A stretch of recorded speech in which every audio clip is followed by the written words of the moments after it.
this experience, I would find myself in Mexico City or another major city here in Mexico.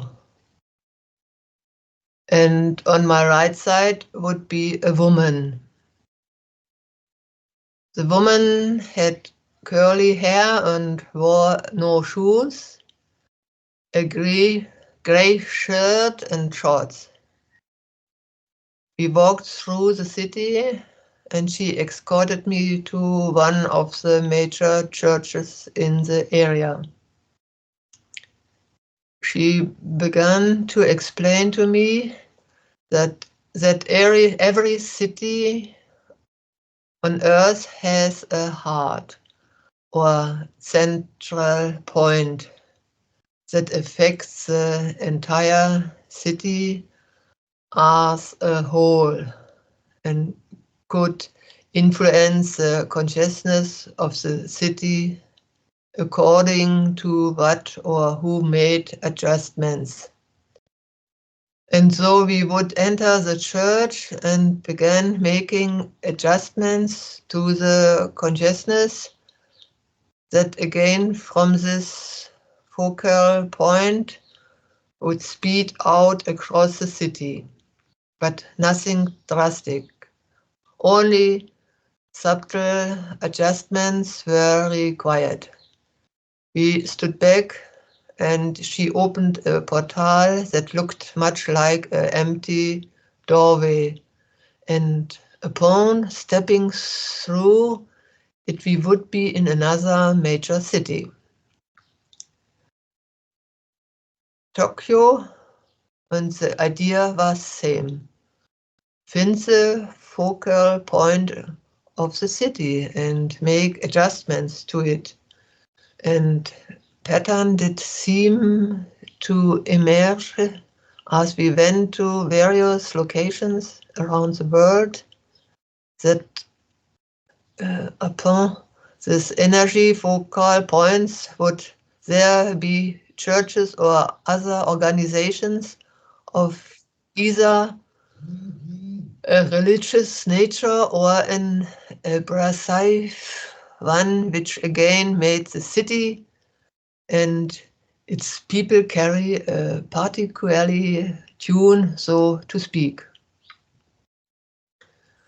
For example, if a Christian church was put on one of these focal points, then throughout the region would the population be influenced by the subtleties.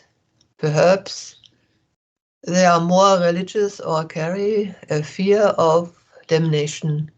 It would influence every aspect of their lives to the products they consume. And the doing, the wir. Nothing then through this unseen control factor would be necessary organic or organically decided by an individual. Should there be enveloped by this control factor. In another scene, I would find myself in the city of Modesto, where I hail from in the physical realm, and again would we find ourselves, the woman, and in front of the city's hearts for focal points, which oddly enough was located very close to where I resided. Not but a mile away from the house I lived in the physical, and again atop this focal point, which stretched its influence under the city like glowing purple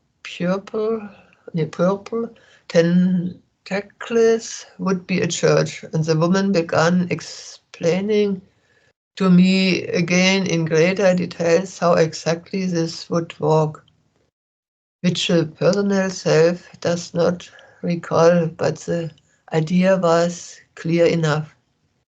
We were to adjust it accordingly so that those who are ready to see something else may very well be given the opportunity, or would they themselves more actively choose and decide to search for something else.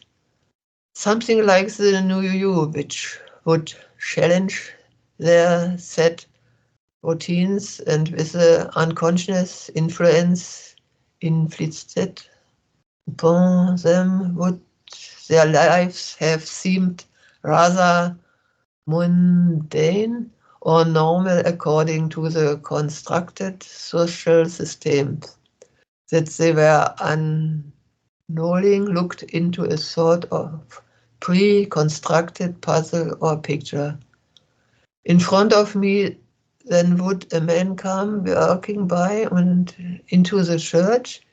He seemed a regular man, but as I looked at him, impressions rang clear that not only was he aware of the church's intentionally positioning, but he was the key holder to it, or the maintenance man for it, and I objectively looked at his consciousness, and which was like a bubble he carried around his entire body. It was gross and filled with distortion, and because of his position and where he would spend his days, upon this focal point would this individualist consciousness affect the entire city, and however was subconsciously opened to it would pick up his many abrasions. The woman and I laughed comedically, us to the individual put in charge of many others, and we simply got to work again, making adjustments to the overall consciousness.